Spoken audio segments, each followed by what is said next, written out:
guests. We will start with agenda amendments. We do have one agenda amendment, and it's to do with announced tuition rate. Something that we have to do every year, and we have information for that, and that will come up later on in the meeting. I'm not sure exactly where we're going to put that. Is that Your financial update. Oh, okay, perfect. Very good.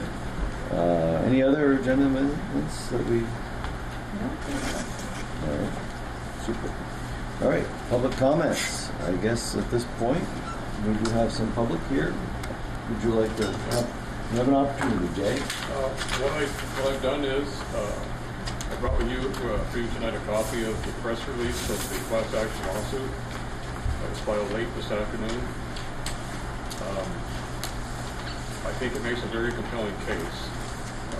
Having spent a lot of time with these guys over the last 6 months, I think it's a really strong argument. Along with it, however, is going to be a request for an injunction or a stay, one or the other. We're not sure. There's a pretty highly good possibility that they're going to place an injunction of some type, based on the fact that damage could be created that would be very difficult to correct. So that leads me to one question I had tonight. I noticed that your agendas have warned a meeting to establish a unified union school district. And I'd like to know what your thoughts are in the event that an injunction is placed upon this. You're certainly in between there. I don't know how to answer that. The reason why I ask is that I don't think it would be, I think it would be somewhat counterproductive if we're engaged in a lawsuit that has an injunction to prevent us from, and while we have one board or another engaged in creating a unified unit school district, it might send the wrong message. So I don't know if we should probably give that some thought. If there is an injunction, wait to see what kind of an injunction is going to be, and then that would be, in my opinion, to wait to see what happens. I mean, you can leave it warned, but if an injunction is placed upon the implementation of Act 46, you might want to think about stalling on that. Right. I'm sure it's only speculation, but would you have any idea of how soon something like that would happen? The courts will order an injunction relatively quickly. Okay. I would say within a week at the latest. Yeah. So you should know in plenty of time before the Right. If If it was going to be 6 months before they do something, then it was a challenge. It may be a couple, 3, 6 years before they settle the case. But, right. But I think we'll know something a lot sooner than that.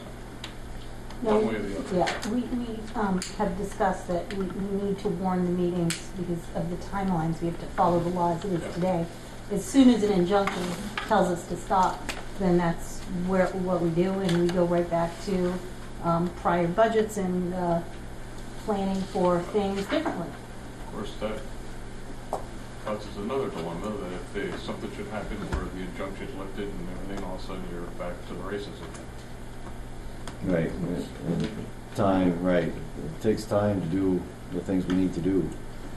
So, right, so we have to kind of move ahead with both scenarios. We stay the same, or we have the trend. At least it's reassuring to know that you would reconsider that meeting if an injunction is served. Oh, yeah, certainly. Certainly. Okay, thank you very much, Jay. All right. I guess our student presentation probably would be, we could probably do that at this point. We have, looks like a couple of lines on the agenda here for students. Student presentation from SAT, ACT, math prep and college writing, and then a student representative update. So I'm not sure if it's all the same students or... We were just told to come and make a presentation. Okay. Okay. For college writing, right? Yes, for college writing. Perfect. Math wasn't. I don't take SAT or ACT math prep. Neither do we. So Okay. the two So we're here- individuals that we had scheduled to come tonight, one's in the concert Okay. and one's ill, so we might not have that presentation tonight. Okay. So we're here for college writing. Perfect. Check. We have a Google slide. Did you get an email from Mrs. Olson or Mrs. Gates? Sarah or Jamie I Olson did or not. Sarah Gates? All right. Okay, that's fine. We can just go off the top of our heads. So college writing is a class that in the beginning of the semester prepares you for your applications for college. So what happens is right when you start off, you start off with your Common App essay, which is the essay that helps you get into college, I guess. It's like the essay that you write for your colleges to look at, and they help you fill out all of the stuff in the Common App, and they help you apply for scholarships throughout the rest of the semester, and they do a lot of SAT language stuff because obviously that's SAT and ACT math prep, but college writing helps you more with the language and composition of it, and so we do like actual practices of previous SATs that they've given out answers for, and we all share, and so we'll fill it out in like a time session, and then we'll all share our answers, not like with our names on them because we're not that confident, but we share it in like a public like kind of survey that like doesn't have our names on it, and then we take the majority answer, and then she tells us the right answer and why it's the right answer and what we can do to look at it a different way when it comes to questions like that. We've also done like research papers and synthesis essays, and we've used different MLA and APA citing formats, which help out because I know in college you use research papers for science classes when it comes to APA format, which is different than what high schoolers normally use for their research papers or English papers. So that is very helpful because APA and MLA citations are much different. And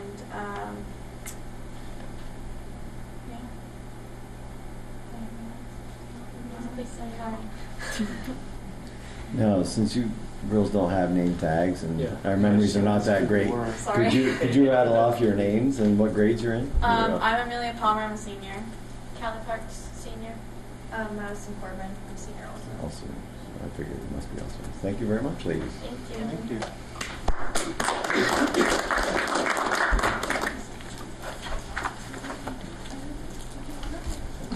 Now we have a student representative update, and that's from Morgan LaHue, our student rep. Yes.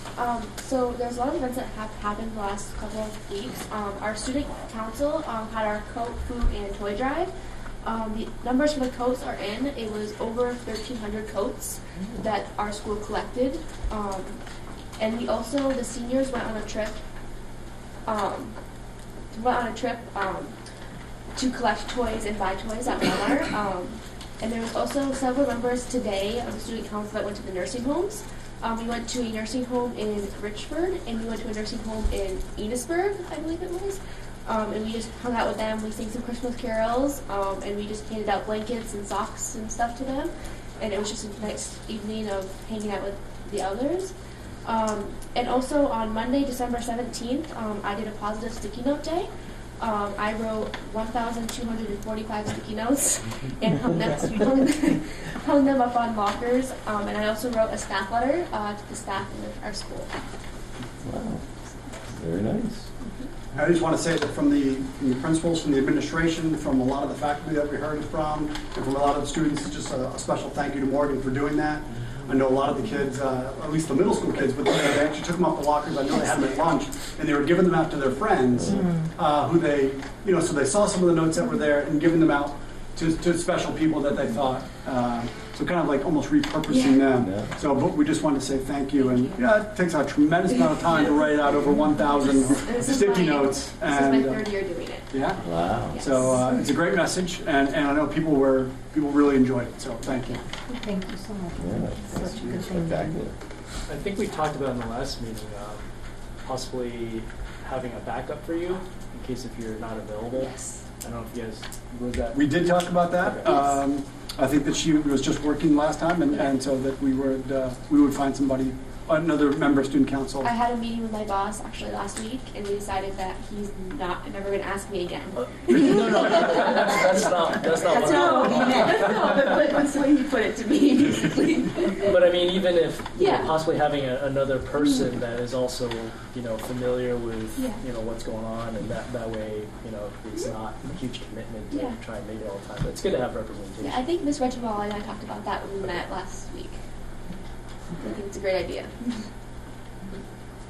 Mr. Boucher, if I may, just while we kind of have the floor with student representatives and before she leaves, in the principal's report today, you'll actually see Callie Parks is being recognized in the principal's report. Callie, why don't you so Callie represented MVU and Vermont when she went to Reno, Nevada. Do you want to kind of give a little bit about what occurred and what happened? So every year I do Junior Olympics, and this year, my second year, going to nationals, I went to Reno, Nevada, and I raced, and it was as cold as Vermont there. I was hoping for some warm weather, but Wow. no. And I placed top 25, and top 25 get All-American, so I was Wow. thankful. So for the second year in a row, she is an All-American. So that's awesome. So, thank you for sticking around with us. Thank you, Mr. Palmer, Yep. for bringing that up. All right.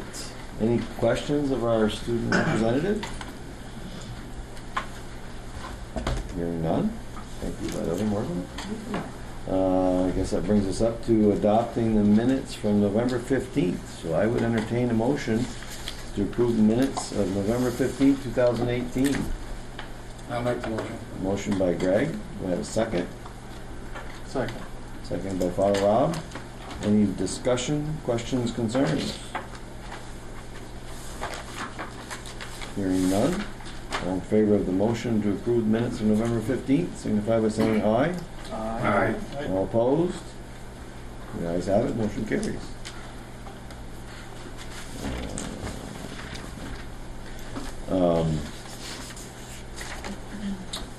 I guess that brings us up to facility update. So facility update, I guess I will turn over to Paul. We have some special guests with us today. You'd like to make yourself comfortable for his room? So we can, I can just go on the end over here or Yeah. something. Absolutely.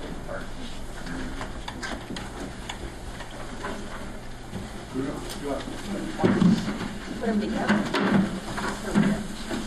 Be right in the front line. That's it. Yeah.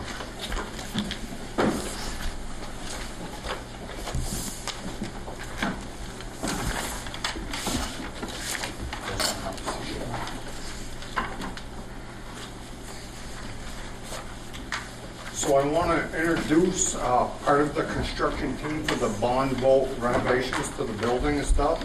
We have Tim Duff from Weeman Lantiers, the architectural firm.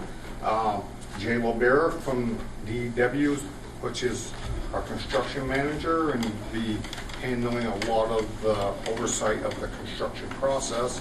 So we invited them here tonight to do a brief preview of where we are now and where we're going to be going in the near future with going out to bid and kind of towards our timeline in early March for a start date. So, Update on process? Or Yep, drawings? we're in the midst of finishing up the drawings and specifications, and those will be done shortly, and then we'll be turning all that information over to Jay's company so they can kind of pull it apart and organize it and put it out to bid. I'll be doing a page turn with Paul when the documents are complete, so he can kind of thoroughly review everything that's been done to date as well. And then Jay will be taking over and doing all the pricing. So, we expect to get the bid documents here. Let me check my notes here. Around the 4th of January. So it's a couple of weeks out, not quite. And once we get those, we, as Tim was saying, we package those. We'll develop what we call a bid package, which defines the scope of the work, and it also tells the subcontractors that are bidding it the rules of engagement here at the school, what's expected of them, how they're supposed to behave, and how we want to see their pricing into us. Then we have allowed for a 15-day bidding period for the subcontractors to review the drawings. We'll have a site walkthrough at some point in time during that bidding period so that they can see the existing conditions and become familiar with the physical aspects of the site. And then they'll submit their proposals to us. Once we receive those proposals, we'll share them with the owner, the architect, and we'll begin vetting those proposals. And by that I mean we're leveling them. So we're asking the subcontractors, do you have this? Do you have this? Oh, you're supposed to have this. So that we understand exactly what they're proposing to us, so that we can ensure that when we get through that process, we have a complete scope of work to construct the project. Also, during that time period, while we're vetting the projects, we'll have some face-to-face interviews with some of the more important and critical subcontractors that Paul and the facilities team will be involved with, along with the design team, so that we can have a little face-to-face with the contractors and ensure that message intended is message received. So, and we've also found that little face-to-face is very important. It's really those folks are the last members of the team that we bring on to, the project team to build the project. So it's comforting to know and for everyone to hear the same message. So that there are very few questions along the way during the construction process. Once we've done that, we will issue what we call our GMP estimate report that contains all the details of the project. Of course, it contains the cost, contains a copy of the estimate, and all of the assumptions and clarifications necessary to describe the scope of the work. And once we do that, there'll be a short final negotiation with you folks, and signing of the contract and issuing us a notice to proceed the first week in March. Once we have that, we're ready to go. We also will be submitting local permits to Highgate tomorrow. It's a pretty straightforward process there. There's a few other permits that we're going to be pursuing as well during this time period. So we should have all the permits in hand and ready to go in the springtime. I have a question about design, I guess. I know you're in charge of drawing up a plan now.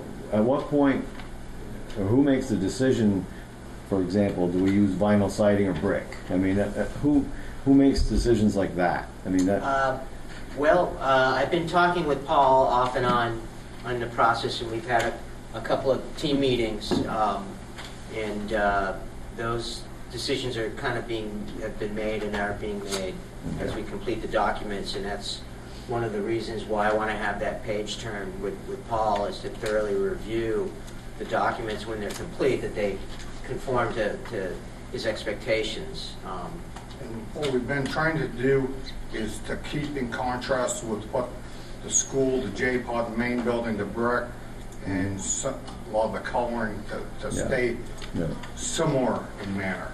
And I'm just using that as an example of, what cheaper versus more expensive. Like the walkway that is going to connect the buildings. I guess it seems like there's a lot of room for variation on something like that. And I'm sure there's codes and there's all sorts of things to follow. The connector itself, I would suggest trying to be something very neutral, because it's going to be this thing right in the middle, connecting two very different looking things. And we've tried to minimize its visual impact as well. But there also will be some material selections that will be made during the construction process. The actual color samples will be picked out. So certainly the board and the people that are kind of empowered to be part of that construction team should kind of think ahead about that decision process and how you want to proceed with that, because there will be final selections to be made on a variety of finishes. Okay. Now the other thing that we've done in the last couple of months is using some preliminary documents. We constructed an early estimate, met with the team, reviewed that, and made some changes and course corrections along the way to align the design of the project with the budget. So, we have been through that process and feel that we have a scope that meets the budget. Perfect. Any other questions? Mr. Chairman. Yes, Mr. Denault. Just one question for the gentleman. Is the project on budget? In other words, is it going to be able to accomplish the goals that were articulated? This is Don. I've heard everything today, but I can't hear the person speaking now. All right, we've got a question from Jay Denault in the back, so he's a little further from the phone. All right. Well, I'll just wait for the answer then. That's okay. Thank you. Carry on, sorry. I'm just curious. I mean, we bonded for a certain dollar amount. Are we going to be able to accomplish what we've been told that money was going to accomplish? Because it just sounds like there's an awful lot of administrative work that's being done. How's that impacting the actual bottom line? I'm not sure what the administrative work that you're Well, kind of talking about, the design or the... I'm just listening to your presentation, and it sounds like you guys are doing a lot of work. I mean, I'm just curious as to whether or not the amount of money that we bonded for is going to be able to accomplish everything that the taxpayers were told that the bond was raised for. That's my recollection, Paul, is that when we concluded the meeting reviewing the scope in the projected budget, was that it wasn't a lot. Right, it wasn't like, so what happened, Jay, is as we were going through, we had certain criteria for the budget, for the bond vote money, for the construction process. So we had certain criteria for the addition to the woodchip boiler, to move the boilers, the crosswalk, and for a generator. And so those were the main driving factors of the budget. So in between that time of starting with the architects, we added a few more dream items if it could possibly be worked in. But once some of the initial pricing came back, we had to pull some of the dream items away. And so we should have ample money to complete the projects that were bonded for. And we did account for architectural fees and. Yeah. All of that was part of the bond. All of that was part of the bond. Yeah, all the construction management was all part of the bond. So some of your dream items is like you were talking, the addition to the gym, that's gone. It is, we just can't afford it. Okay, that's good.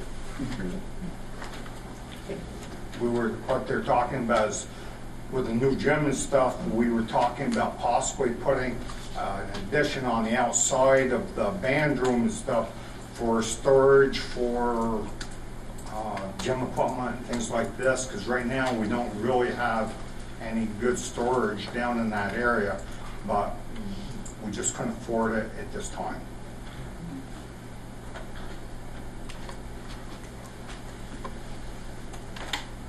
All right. Any other questions? I guess hearing none. Thank you, gentlemen. Okay. You're welcome. Thank you so much. Thank you guys very much. Okay. We'll see you all later. Have a Merry Christmas. Yes, indeed. Merry Christmas. You think you're allowed to leave too, Paul? Want me to stick around? No, I think we're I thought I was good. going to sneak out with these guys. Yeah, I think we're good with you too, Paul. All right, thanks. Thank you very much. See y'all later. Yes, sorry, Don. What can I do for you? Will this group be back next month? Is this going to be a monthly report? Let me check on that. You gentlemen expect to be back to regularly or as requested or? To the school board? Yeah, that's our. I would think as requested, and once we get closer to the end date, we'll schedule a particular time period where we can review the the GMP and the final documents. So Yes. we'll make sure we schedule that for Thursday. Super, Okay. super. Very good. And then as needed. As needed.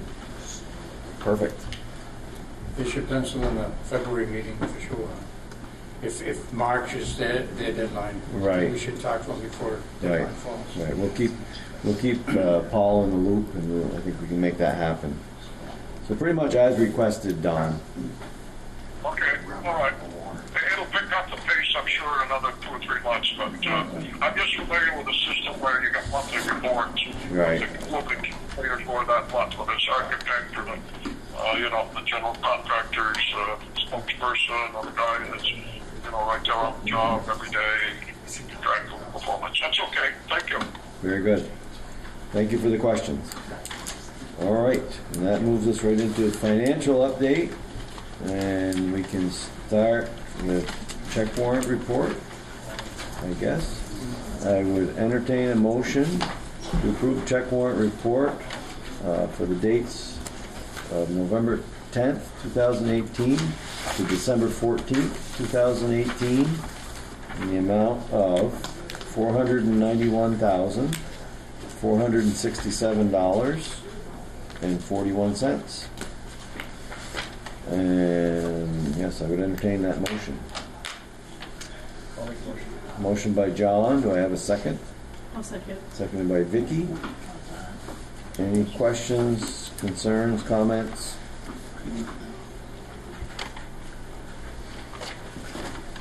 Richard, do you have any questions? Is it, is it the one from 11/10/18 to 11/30/18? Well, it's 11:10, yeah. So doing all at once, okay. Right, So they're it's both, both of them. Yeah, Exactly. I did have a question about the golf bus for a van for $2,000. Would somebody explain that to me? And why so much money? Was that one trip? Was that all fall? Was that? All fall. Okay. So I think this is the second or perhaps third year in a row where they've rented a van through like a local dealership just for that specified period of time, because it's a much smaller group. They don't need to rent a huge school bus. And none of our local providers have a smaller bus. And I think that the way that John Lumpson has kind of priced it out is that it's cheaper to rent it that way than it is to have all those other separate times, and to take them to practices, because everything's off-site almost every single day. So I just it just said one whole big. Yeah. right. 2,000. Was it one time? Was it all fall? Whole season. Whole season. Okay. Who drives? The coach does. And he's been, I don't know, is his certification required or anything? No, it's not like a big van. It's All right, but still he's transporting students, eh? yeah. There's a sign. I'm Insurance just through the Yep. school? yeah. But I mean, you don't need a CDL. No, it's not. It's a regular van. Yeah. Like a minivan. No, I Yeah. was appreciative of the fact that it wasn't a CDL. Right. No, not required. No. Any other questions? Hearing none, all in favor of the motion, signify by saying aye. Aye. All opposed? No. One no, the ayes have it, motion carries. There's just a lot of things, Dennis, on here that are that financial group, and a lot of things that I think it should be asked, questions that I'd like to know a lot of things on this paper. Richard, you should come to the 6:15 financial meeting. Oh, I didn't know I could look at them. I thought we just your gigging. Oh, no. We sit around a table and, usual asks, you want to have questions, because we have. Right. If you want to look at them right now, they're in that box as well. Okay. So feel free to look Yeah. at them. If you look at the actual check, it'll show Okay. line. So the time to look at them is during that? Yes. Well, ideally, because we get these ahead of time, you Yeah. get them emailed or. Well, I looked at them But, at a time, but I forget in a couple right, weeks. but the thing to do is don't forget, just go through. Oh, yeah, that's Well, what I mean to say is that mark it, go through, look at them, mark them, and then call Laura and we have the answers anyways. And the way to do it, because it's a stack this tall. So if there are things you see on this, highlight them, come to the meeting, and then we can pull up that check. Okay. So you can see. So do that at 6 o'clock with you? Yes. Okay, I don't have a problem with And Anne Marie's been coming to the meetings as well, just specifically for that purpose. So Right. if there are any Okay. questions that I can't Yeah. answer on a higher level, she's there to answer Okay. those immediately. Yeah. Thank you. Right, I mean, and everybody's invited to that finance committee meeting, and so, yeah, we don't want, we've got that committee meeting just so that we don't have to deal with all those little questions here, so. Right. And I certainly don't mind entertaining a question or two, but, to go through the whole thing at a meeting would take quite Well, some time. I don't plan on going through the whole thing. Right. All right. We'd be more than happy to if you want to come down. Yeah. Go sit with Laura when she's putting it all together. She gets sick of me after a while. All right, so now we have third draft of the budget, and we have an announced tuition page that I saw here somewhere, calculation. So Laura, I guess I'll let you tackle whichever one you prefer to start with. Let's do announced tuition first. I think Perfect. that's a little easier. So every year, the school is required to announce tuition, which is the amount that would be paid to the school if students wanted to attend MVU. This year, the date has been changed a little bit, so we need to do that before January 15th. And this tuition calculation does not include transportation or special ed costs. It's your more general ed expenses. Basically, we just divide those by the total enrollment, and right now we're proposing an announced tuition, and then once the year is over, well, the state is supposed to report back to us what's allowable, what we could charge in a timely fashion, but they're a little behind, to say the least, because we only have information for 17 right now. But anyway, this announced tuition rate calculation looks a little bit different. Well, the calculation looks the same. I'm showing all the expenses, but we've decided to come in a little bit high with our estimate because we right now are on the path of a merged school district, one school district, and that would mean that everyone's costs will then be shared, everyone's revenue will be shared, and so we're not quite sure different elementary schools' debt rates and things like that and what their expenses are going to come out to be. So we can always charge less, but we can't charge more. So we're coming in with a higher number than what we believe it will be, but we're protecting ourselves so that we can charge a higher rate if it's necessary. So I'm asking that the board approve an announced tuition rate for fiscal year 20 for grades 7 through 12 of $16,500. Do I have that motion? And what was it last year, Laura? 14.9.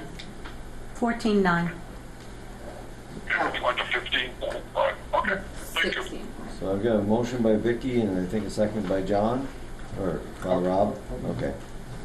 I knew it was that side of the room. So, all right, any discussion? And once the state once we have completed the year and the state is aware of what our actual costs are, we have to return tuition that we've collected if there's 3% difference. There's 3% of a difference. So it all does get reconciled, but we're just protecting MVU with this higher number. Mm-hmm. What's around us for tuition? Tuition rates, other schools? Yeah. The 16.5 is close for BFA right now for the current year. We're among the lowest in the state. Yes. We're the lowest? Among the lowest. It's based on your expenses divided by your enrollment. And our expenses are quite low. How does that compare with your per pupil cost? The per pupils Must be is a lower. weighted 2-year average, so it would really depend from year to year. I haven't analyzed for 20 because we don't have our equalized pupil number yet for 20. The state is a little bit late. Right, the reason why I'm asking, of course, is because your per pupil cost is going to take in consideration of the merger. So the higher your per pupil costs here, the more impact it's going to have in Franklin. Right. But the per pupil cost will actually be accumulative this year, so we will take all of the budgets, the expenditure budgets, we will net the revenues out, and then for all the schools, including MVU, and then we will pool together your equalized pupil, which is a 2-year weighted average of your students, and the weights depend on different demographics, I don't know what the right word is. So it'll all be pooled. So the equalized people in MVU might be going down, but other schools might be going up, and that would help MVU. So I don't have those numbers yet for this year. Some of our This schools. is just for like Sheldon, Yes. Albert. So Right. This is for tuitioning into MVU. let me ask you this question, maybe shed a little more light on it. Your current per pupil cost is 14,900, did you say? No. I mean, your current tuition rate is 14,900. Right. So what's your current per pupil cost? We would charge the per pupil. I don't know off the top of my head. I can send it to you. It's based on the equalized pupil and the net ed spending. I don't have it right with me today. It would be considerably less than that. Yes. Yeah, Yes. it was, if I remember right. I mean, I can look it up if you want me to Yeah. take the time, but I'm gonna have to find it, or I can send it to you. Okay. Yeah, it's two completely different numbers. Okay. Well, I'm just kind of curious because you could look at your current tuition rate compared to your per pupil costs, and you can draw some conclusions about what that might be at $15,500. I mean, it'd be vague, it'd be a guess, but. Yeah, well, I don't know if you're really comparing apples to apples, Right. comparing this tuition rate to your equalized pupil spending.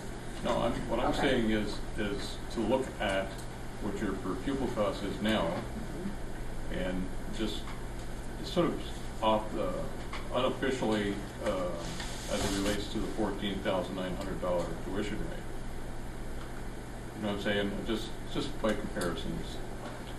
Just You really try to- can't, because again, this doesn't include transportation or special ed, and we know special ed is a significant cost, so it's really difficult though, because the state uses all of these different Yeah, I know. numbers. So there's ADM, there's equalized pupils, there's enrollment numbers, and it's all different periods of time and different ways of looking at numbers of kids and the needs of those kids. So Well, just what I'm trying to get at is you know, your tuition rate of 15.5, I'd very much like to know what your per pupil cost is going to be.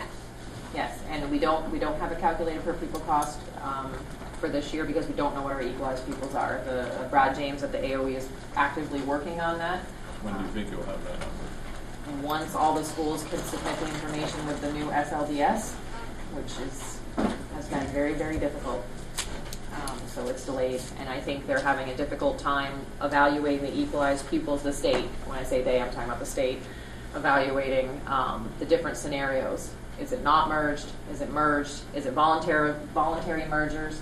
Is it non-voluntary mergers? They're struggling giving us information. And I'm sorry, that's not a great message, but that's where we are. I'm hoping in the next 2 weeks. But I believe that when we get that equalized pupil number, again, it will be cumulative. So it will be Franklin, Highgate, MVU, and Swanton, one equalized pupil number. I'll make a note to send that to you. Any other questions How confident do you feel that this is going to be high enough? Pretty confident. I think your actual, again, you look at the 14.9, there's a big difference between 14.9 and 16.5.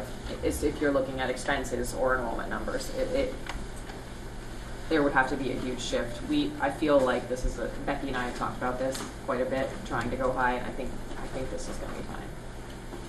Good question. Yeah. Well, you made the statement that you Yeah. can't go higher. Right. You have to go lower. If we have to charge 16.5, it would. It's a big change. It's a big jump, but again, it's not completely out of line with other schools in our area for high school. And if the board's more comfortable going with a higher number, as long as you understand the reasoning behind that, I can update this document and you can propose and we can announce a higher number. And I think given the situation, that is perfectly understandable as far as the state is concerned. They do publish these numbers on their website. I'm comfortable with. I think you've done a good job with it, with all the uncertainty. I think your recommendation is a good one. Yeah, I wouldn't want to go sky high because it just seems like, you don't want to scare other communities either. Like, well, what's going on here? So. The spending would have to increase very significantly, or there'd have to be a huge drop in the enrollment numbers to make that kind of a difference. So I think we'll be okay. Do I know that for 100% certain? No. Yeah, I'm wondering what the anticipation is, say, losing Sheldon kids because of them going to another district. They'll still have choice. They'll probably still come to us in the same percentage that they come to Enosburg and BFA and other schools. Mm. So they will not be locked into any high school. They can, yeah. right, they won't have the relationship with the Right. supervisory union, which probably won't make a big difference. And typically, I think the families that have sent kids here probably will continue to send kids here. I'm going to look at offerings. I don't think what supervisory union they belong to out Right. in the community to a parent would really be a deciding factor. Thinking hopefully. out loud, I guess. Mm. Cost and programming are in legacy. You know, legacy cost, I don't know, I'm not sure I don't know, maybe they do No, they consider don't. cost. Actually, what am I saying? They Yeah. don't care. Yeah. Parents care about, what offerings are there and, Yeah. and what opportunities for kids. And convenience. Yep, absolutely. One other question, have you calculated in the effects of the loss of Sheldon State revenue and federal revenue and the loss of their share of the SU budget? What kind of impact does that make? Do you want me to? That's more of an SU level discussion. I don't have those budgets with me right now. There's gives it pluses and minuses. There's winning lines and losing lines, if that makes sense. You're losing those costs, those special educators, you're not losing the special educators necessarily, but those costs, those ECP programs will no longer be a part of our budgets. I have all that information, Jay, but I don't have it here with me at this MVU meeting. Okay. We did bring drafts to the SU meeting, and I'd be more than happy to share them with you. One thing I remember about the discussion we had on the 10th was that the money coming in for Sheldon was being used in Sheldon, so. For special ed. For special ed. But right. things like ECP and the central office is assessed on enrollment, and ECP is a 2-year average of grades 1 through 3. And so it's not a straight cost, and then you reimburse the cost. Special ed, that's how we chose to assess, but or the boards chose to assess. But there definitely will be a consequence of removing Sheldon because our assessments worked based on something different than just a straight reimbursement. Well, you're going to lose their Title I, Title II right off the bat. Right, but those positions theoretically will follow them to the new. Theoretically, yeah. But yes, that money will no longer come here. I think maybe this, after we make a motion or we approve this, I think that leads us into the budget discussion. Right. And if there's no further questions on tuition rate, I will ask, are there any other questions? None? All right, all in favor of the motion to set our announced tuition rate at $16,500 for the upcoming year, signify by saying aye. Aye. All opposed? The ayes have it, motion carries. Thank you. All right.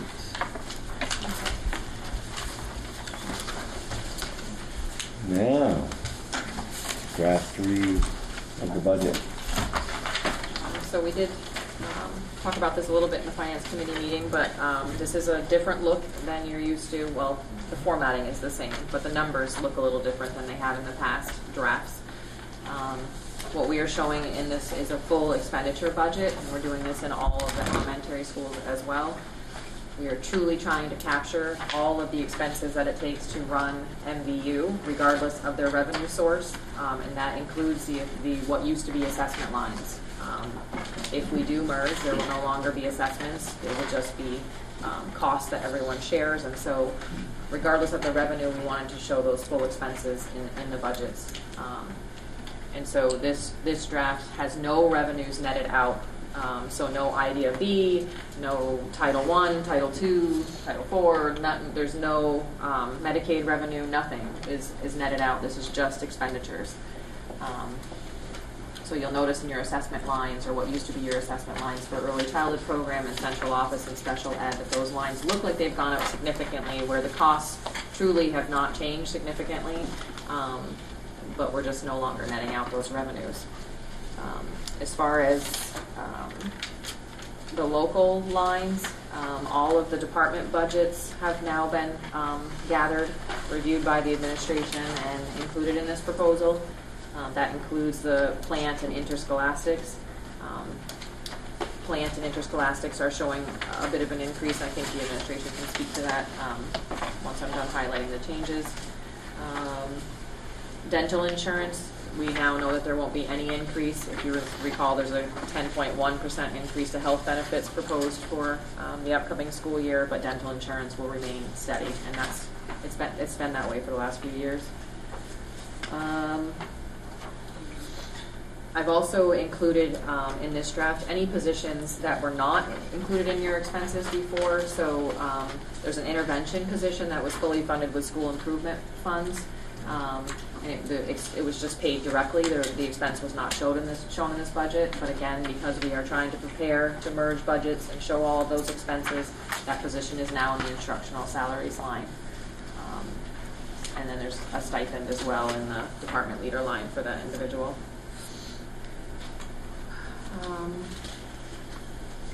So I ask you not to look at the variance column at the bottom on the last page, because it truly is skewed. And if we do merge, there won't be a variance. It's not to say that we don't want to pay attention to the increases at the local lines, and I encourage you to look at each individual line and look at increases, but we won't be comparing a net ed spending to last year at the school level any longer.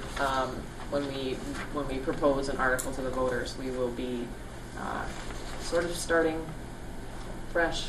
Well, so a couple of questions, or questions/comments. Last time we talked about, for this draft, you guys were gonna, firm some things up and also look at some efficiencies where, some of it can come out. It's hard to evaluate that because of what just changed.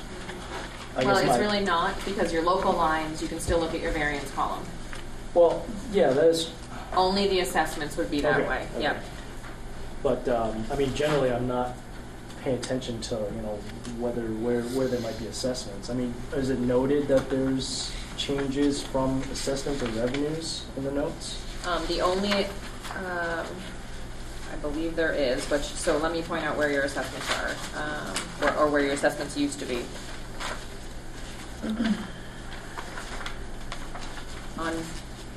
It's 2321 if you're looking at the code, the function code in the corner. And you'll see now it says shared expenses rather than assessments. It says Franklin Northwest Supervisory Union, and it says central office and special ed. Those are really the two lines that look much different, that I'm no longer netting revenue out of.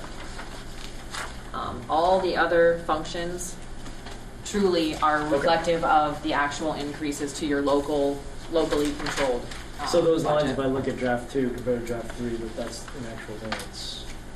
On the local, yes. Yep. Yep. And I've still included that increase or decrease column, which shows over the current year's budget as well. It's really just kind of the bottom line that looks a little bit skewed.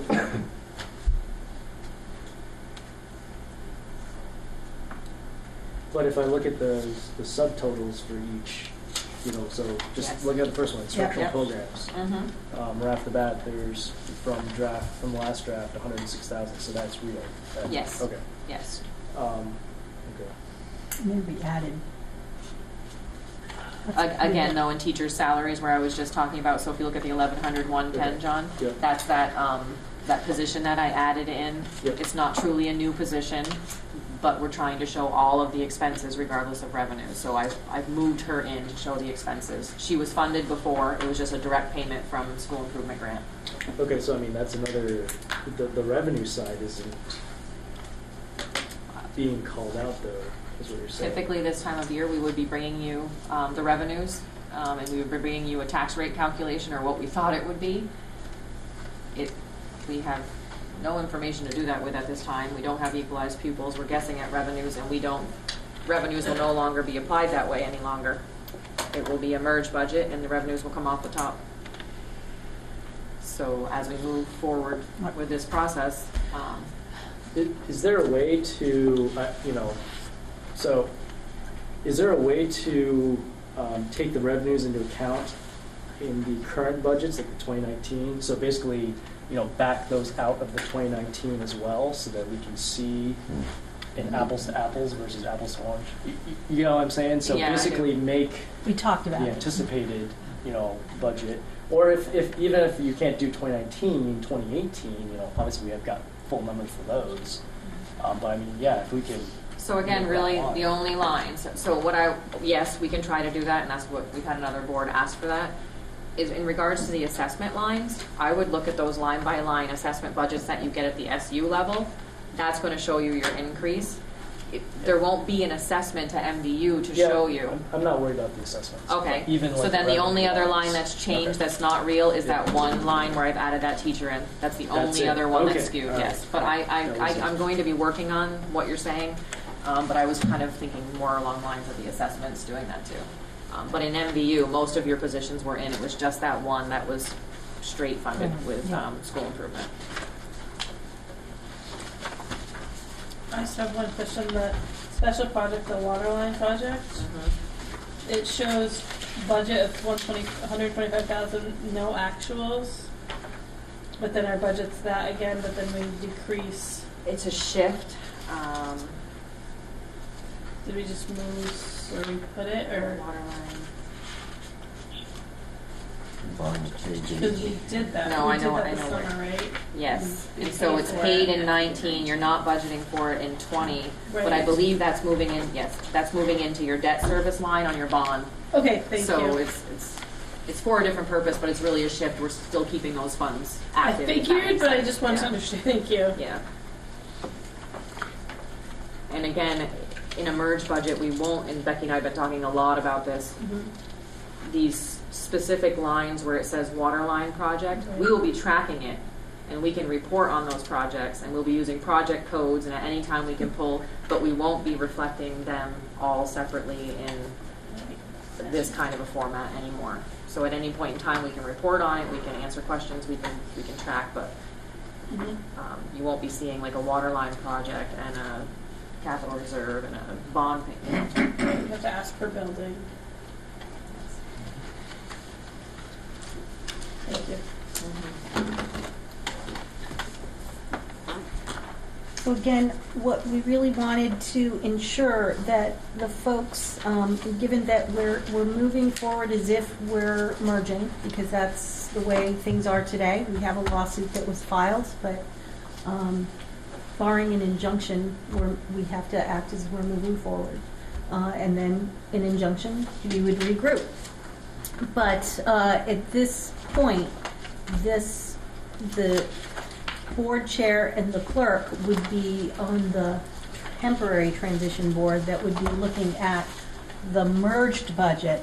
And we really wanted to make sure that the discussion happened here about what are the priorities for MVU, what is important for those folks to take forward and advocate for. We talked about math coaching. We talked about an ag teacher. Those were important things that we wanted to make sure that were supported by the board. The administration wanted to make sure those positions were supported by the board and for those to be advocated for in the future.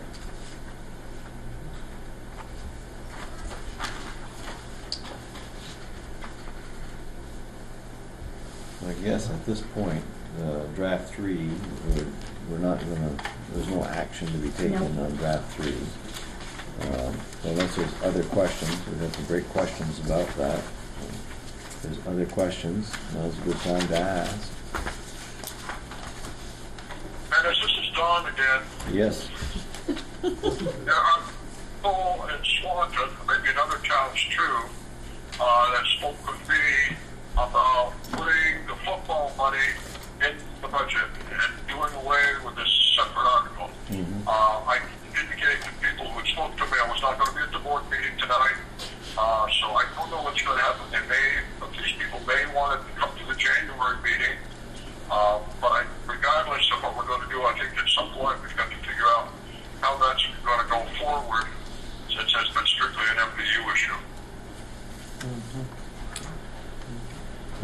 Yeah, that's a good point, and I appreciate that people in the community are making that request. But I think it's been the position of the board that we're going to keep it on the ballot until we have support there.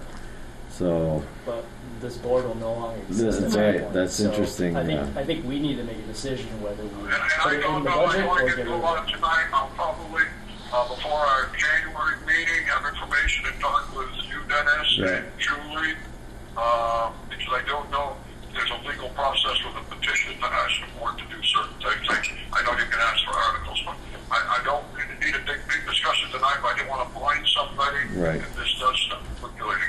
Right. Okay. I'm making a note of that, Don, and we're definitely going to have some more discussion about that. Okay, thank you. Thank you. All right. All right. If there are no other questions on draft 3, then I think that we're done the financial update portion of the meeting.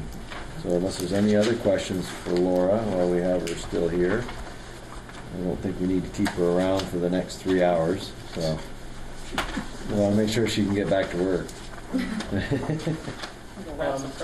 Laura, real quick. Yeah. So I think the biggest thing that stood out in my mind is in section 1410, the interscholastics. Yes. So the program expenses under 300, that was a huge increase.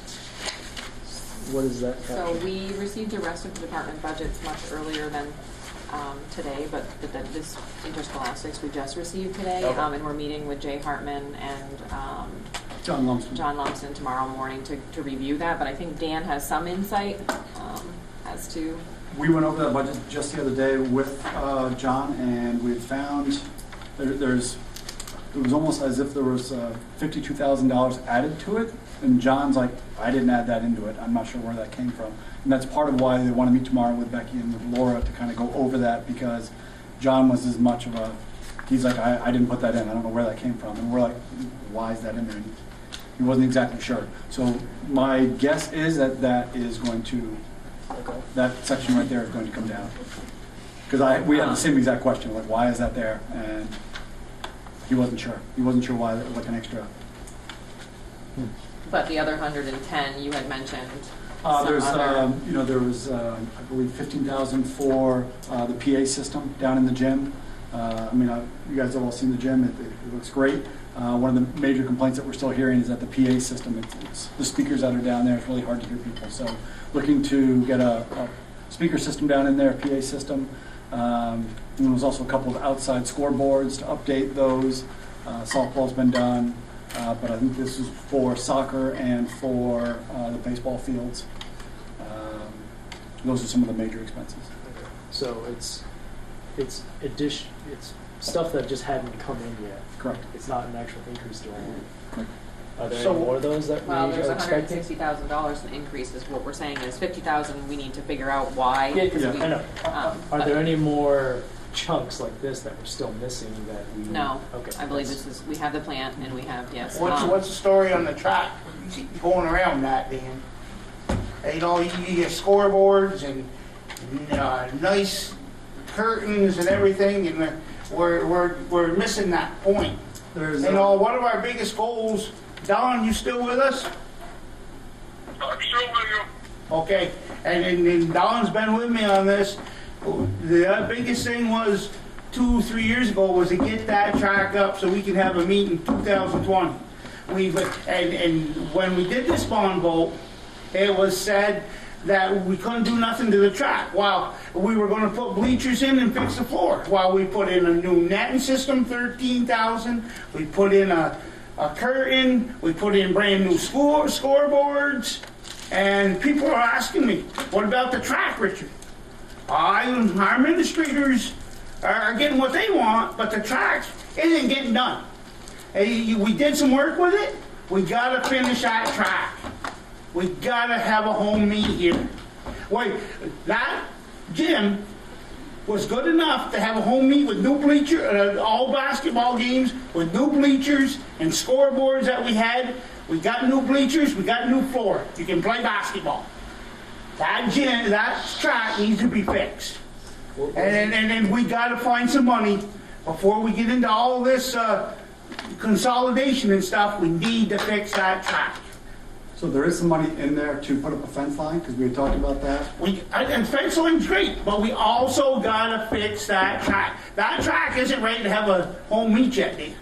Wasn't there discussion last meeting where we're missing a large piece? Was it a shock put or something, or Pole vault. pole vault? Pole vault. So I mean, and that's not a simple, cheap thing to put in. That's right, but we can have a meet without a pole Okay, vault. all right. You- I just want to clarify because it's like home meet, and I Yeah, no, it's not. yeah, that's a time. $19,000 item, but I've been to a lot of meets where they just don't have the pole vault. They have everything else. Your pole vault, there's pole vault when you go to Burlington, when you go to Essex, the big schools. And, but most of your little schools, Meldave, and them schools don't have pole vault. But we've got to do something there, right? And I was told, I was fine with it. We couldn't afford to fix the track. We didn't have money on the bond vote, but we go and put in all this new stuff in the gym, $62,000 extra or more, and we don't do nothing to the gym. We don't do nothing to the track. I get upset. I know I ain't supposed to, but I get upset. It's like you're telling me one thing and going behind my back, sticking a knife in it. I don't like that. So Richard, how much more do we need to make that track? The quality that... 62,000 would have made a good number, Don. Do you have any money left over in the reserve fund? I got you.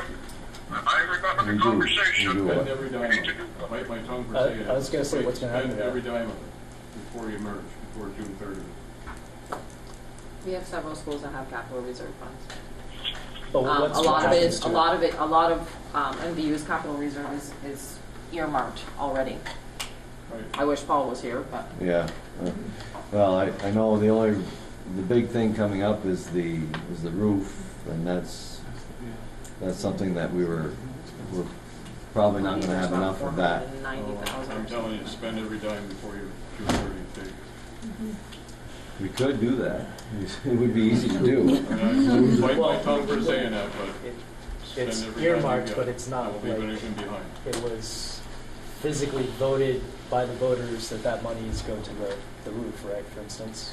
no, So, I but mean, we it's still in, have it's in discretion. a capital improvement Right. reserve Yes, line. yes. Just to repair, Yep. renew anything in the property, so that the track would certainly fall into that. In my mind, it would be, Well, even if you have to reduce spending somewhere else to qualify for that directed by the voters. and Don't something. leave a dime of that money behind.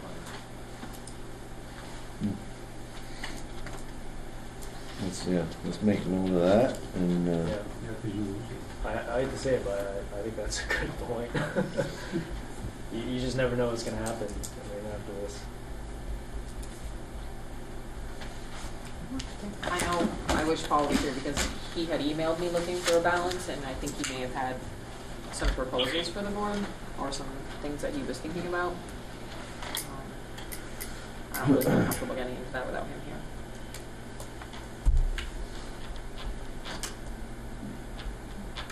It's a little less than $500,000 right now. so we've got, another 2 years before the roof. Maybe more than that. Coming up soon. Paul Yeah. talks about it a lot. Well, I know that we dragged it out. I think it took 3 years to do it last time, so that's Get an why. insurance claim. Yeah, but the whole thing, before they signed off that the project was done, ready for warranty, it was quite a lot later than the start date. So we ended up with a couple of years extra on our warranty, but I don't remember the dates. So the track project, certainly not forgotten, Richard. The gym project, we're there. You know, that's the Yeah. thing, we're there. It was time to do it. The track, we're already there, you're right. We started this fall, we started. You know, and the track is one thing, and another thing, it's a problem. I was in there with my team 3 weeks ago, and I don't really like to talk to my kids in the dark. There's no lights in the locker rooms. You know, in the boys' locker rooms, there was no lights. You know, you couldn't turn them on. You know, them toilets in the boys' locker room are awful. There's no privacy at all. What are we going to do there? You know, that's another. That locker room is a crying chamber. That boys especially. I don't know about the girls, but I know the boys is a crying shame down there. Especially when a visiting team comes and they can't turn the lights on. Is that because of the work, the construction? Is that normally how it's set up? That's not normally how it's set up. Okay. I'm not sure why the lights would not have worked on that time. I know that we did talk about, when we were talking about the gym expansion piece, that we were talking about kind of redoing those areas as well. I'm not sure whether there's going to be leftover bond money to be able to tackle some of that or not, and that'd be a decision you guys would have to make, and maybe Paul has some money in his budget to help. But I know that that's been an ongoing conversation piece of upgrading those facilities down there.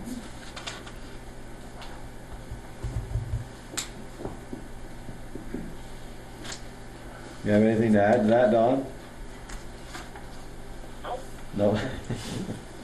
Dan, is there any way to get a hold of the guy that did the work on the track and be able to sit down and have a meeting with him and see if Don get a chance or something, and some of us sit down and have a meeting and you know, I know he's done other tracks in the state and see what his final number would be to have that. Is it surfaced, or are you talking all the other pieces that go in? All of his pieces. I'm not talking equipment. I'm just talking to get like a runway for a pole vault. A runway. The long jump is good. He did that last year. The shot put, the discus, the javelin place, a place to high jump at the end of the track. Those kinds of things. That's what's left that he needs to do to make those surfaces, and I'd like to sit down and see what it would cost for that stuff. I'm sure that could be arranged. Could you find out and get in touch with me and Don or? My guess. I thought John Wilson had all that information last year. They talked to some different schools, and I thought we had a number for that. I'm hearing that we might have it.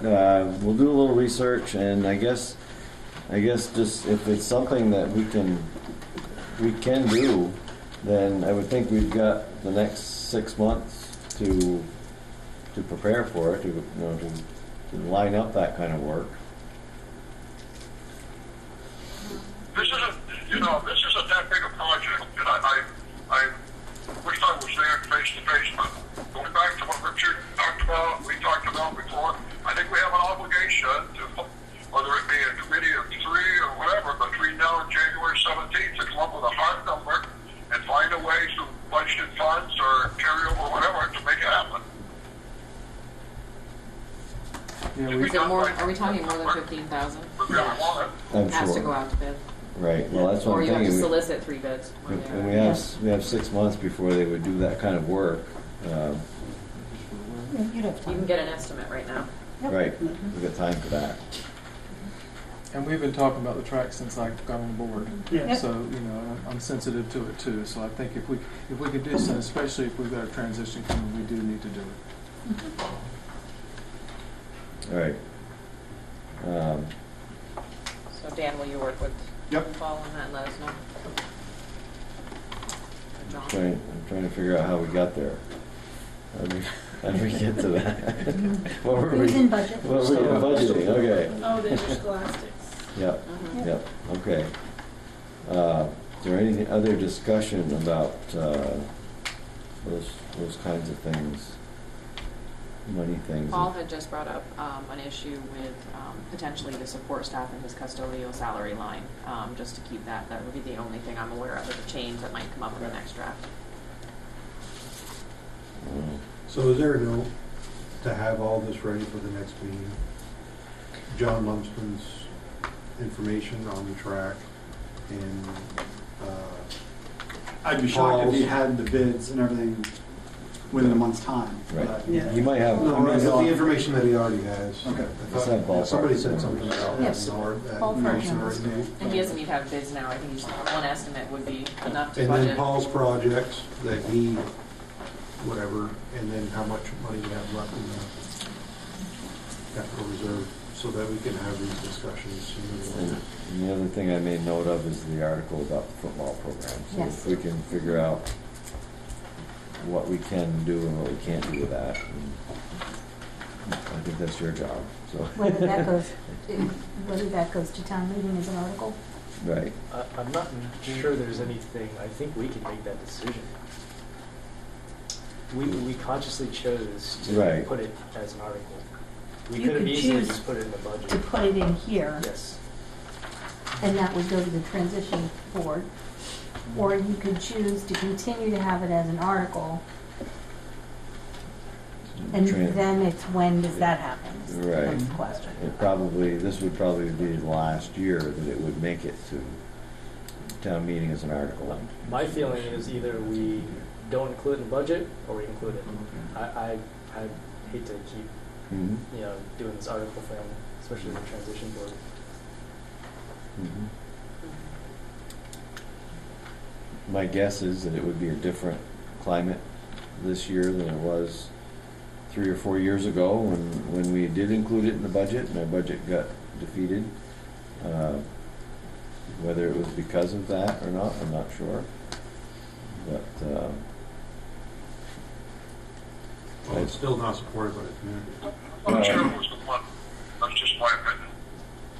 What did You Don say- say? say that again, Don? Said I don't think it was the money Right, that right. made it all that terrible. I think it was a way that it was handled by previous administrators. Right, right. And the board, I mean, I don't know, I'm not pointing fingers, I don't think it's money, I think there was a lot of holdover from bad feelings, but we'll see. I just want to make sure we get one more day to talk about it. Right, right, right. Certainly, we're not going to decide before the next meeting. We'll try to get some. I think John's right. I think it is just it's our wishes as a board whether we include it as an article or not. I've maintained that was our promise to the taxpayers back. I don't remember how many years, at least 4 years ago now. So we promised them that it was going to be supported by the vote before we included it in the budget, and I hate to go back on that, but I do appreciate that if it's going to be here, it shouldn't be singled out from any other sport. It should be in there. If we're going to have it, we should support it. So more discussion, more thought, and football article, track.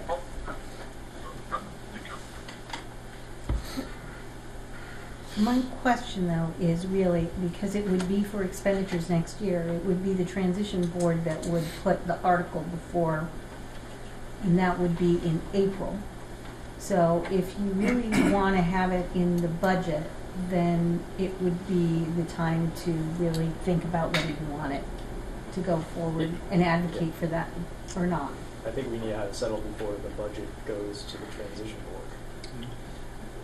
Right, well, if it was an article, it would be on town meeting.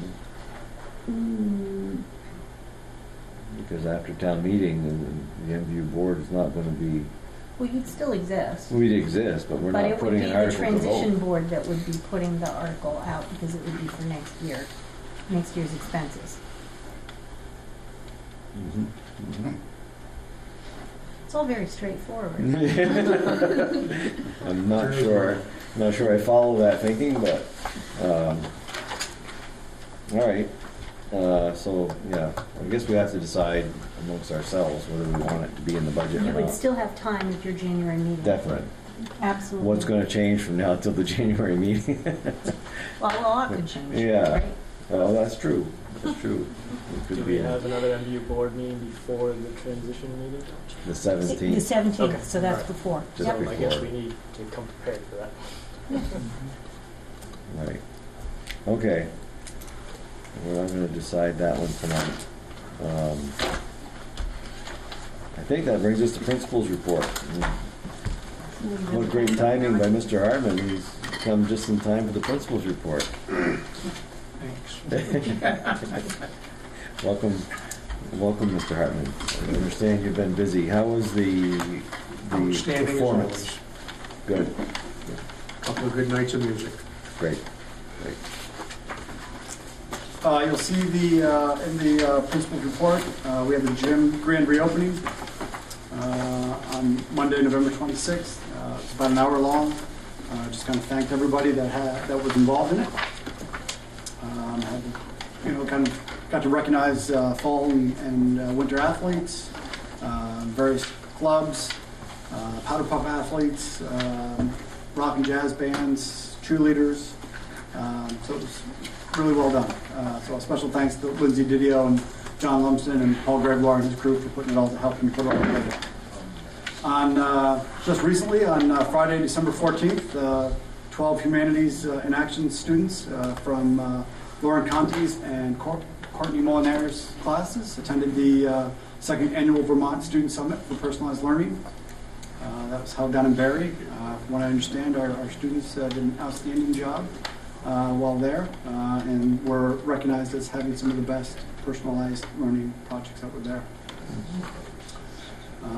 You also see on there Kelly Parks, who we recognized earlier while she was here. Finishing, I think the year before she was in Florida. This year, of course, she was in Reno. Did a great job. And just recently was the Christmas Carol this past weekend. We don't typically put on a wintertime musical, but Adam Tugas and Tammy Fortin, they kind of tackled that and did a great job with it and really kind of put it together. And I think it was just over 30 students that were able to participate in that. So it was great and went really, really well. Was the turnout good? From what I've heard, yeah, it was. I don't know the exact numbers. Just because it was different. Right. I didn't know if people would know about it. Yeah, I haven't. I didn't hear too much about it. Mm-hmm. Some of the professional learning that has gone on here at MVU on Thursday, November 19th, there was a series of different events here that had occurred between MCSS practices, special education services. There was some social emotional learning that went on.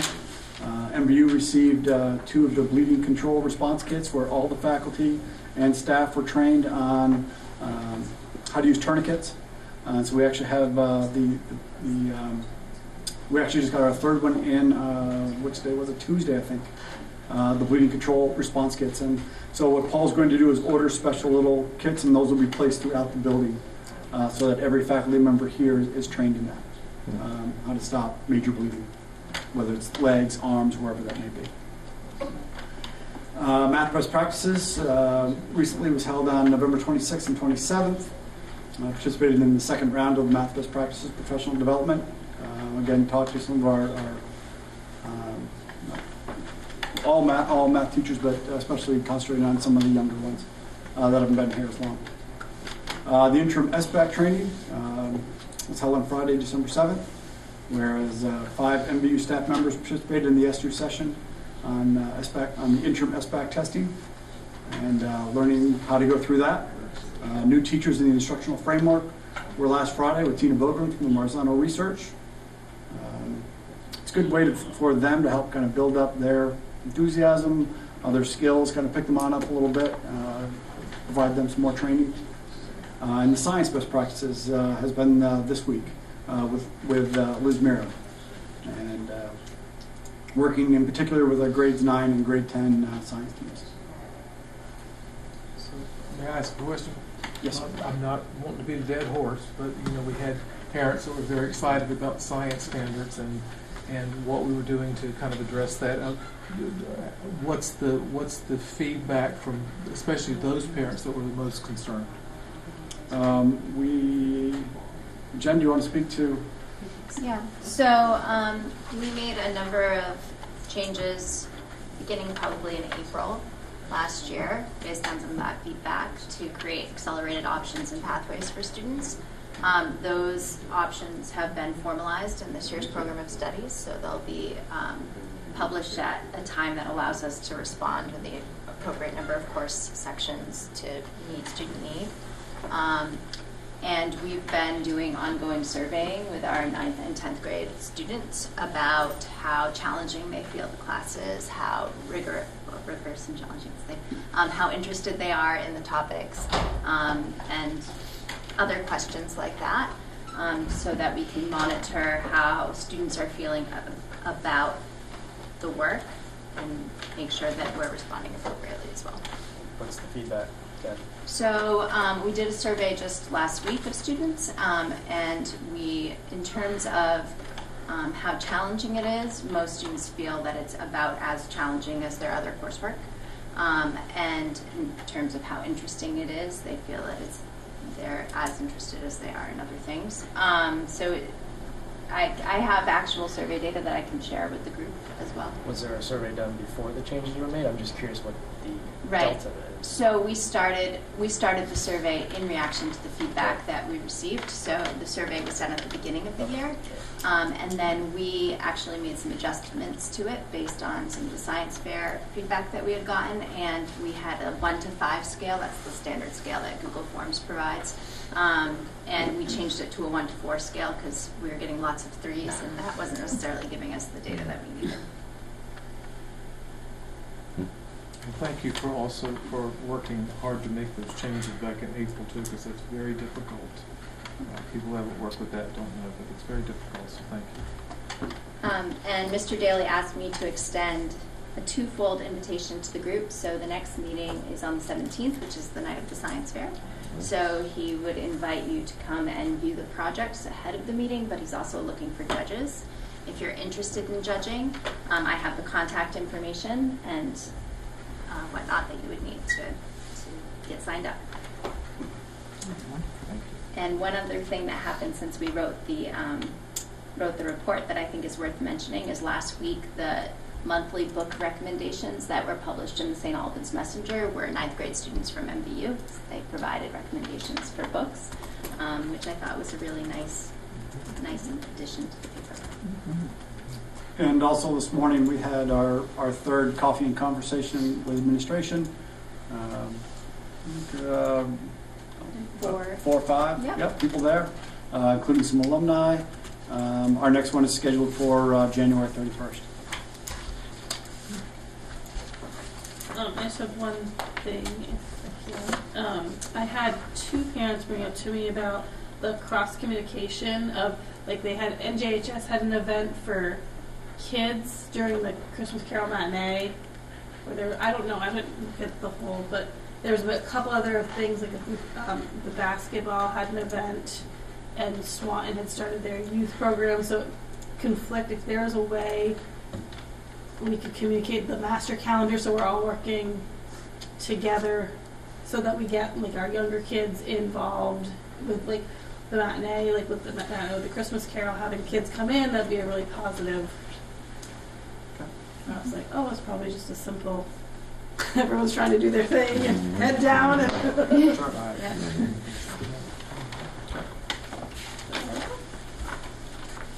Any other questions for the administrators? Jim? You guys got anything to say about the holiday fest we had? Do you have any? Did anybody tell you anything about the holiday fest at the Ag? I thought Santa Claus was pretty good. Santa Claus met with about 25 or 30 kids. We had fun. It was a long 6 hours. I know I had the opportunity to come in that morning, and I did see Santa Claus hard at work. In talking to Mark and in talking to a number of the kids, I think the attendance, and you can verify that if you want, Jim, was a little bit down this year from previous years. But those that were there seemed to be having a very good time, and they had an opportunity to see quite a bit of the department's activities for this time of year. Yeah, they went through the barns, a lot of people went through the barns, saw the animals, the kids had a good time. Some trees were sold, they had a wagon that went down. They didn't have horses available to pull the wagon, they used a tractor. And they did sell, I hazard a guess, maybe a dozen trees, I believe. They did sell a lot of maple product. They had a lot of help in the kitchen there putting stuff together. And we had a face painter there. She volunteered her time and did face painting for all the kids. And like I say, it was lulls, but I would say maybe 100 people came through.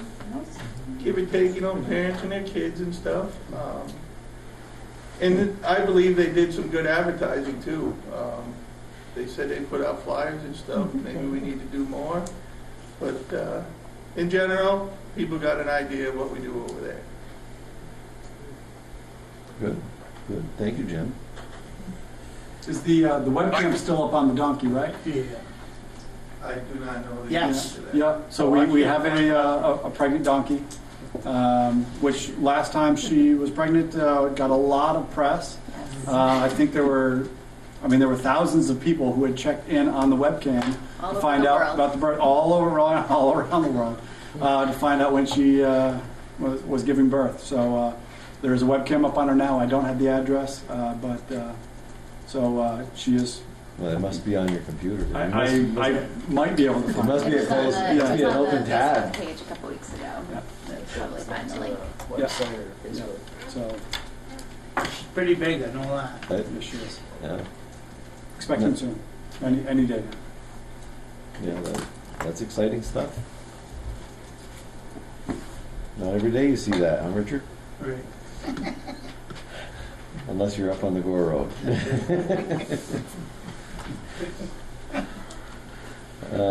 Any other questions? Those are great questions. I appreciate that. All right. I guess the moment we've all been waiting for. Superintendent's report. The reason we're here. Well, we have, I did submit my newsletter earlier in the month. I did want to highlight, just because you touched on the PLPs and our students doing so well with PLPs. I wanted this board to hear. We had a team of folks go to the Champlain Valley joint meeting of superintendents, curriculum directors, and special ed directors. And this year their focus is on personalized learning plans for PLPs. And everyone was sharing what they are doing in their 7 through 12 systems. And it was really great.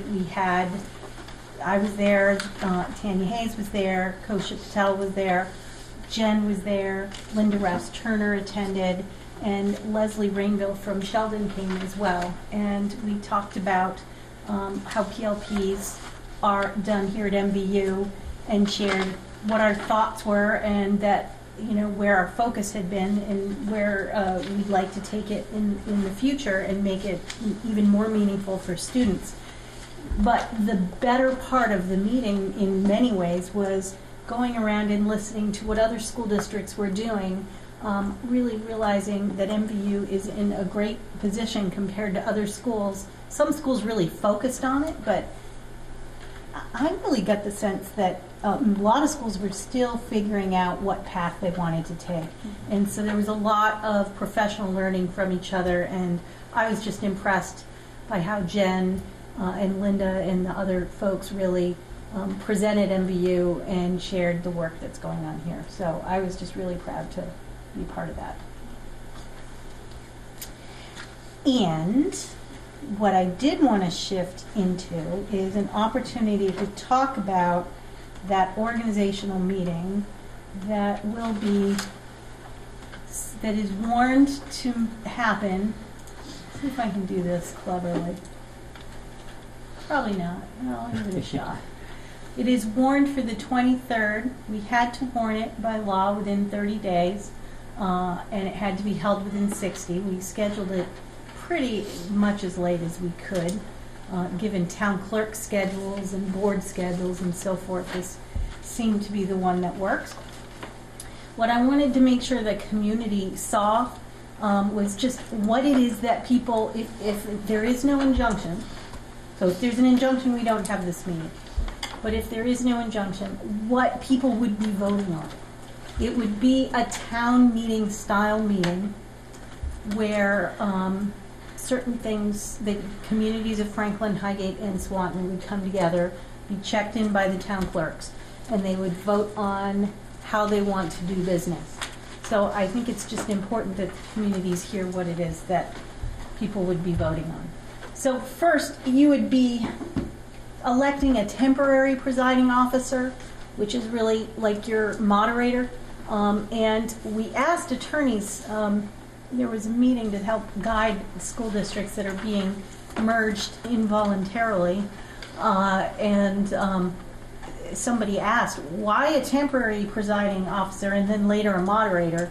And the answer was, well, the person you really want to be moderator might be out of town, might not be there. So you have somebody in the room, and it doesn't force you to have somebody who happens to be present. So that clarified that for me.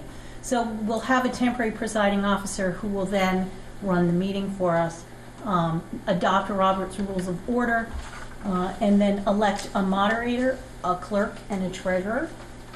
And we're already reaching out to folks who serve in those roles already for our school districts to see if anyone is interested.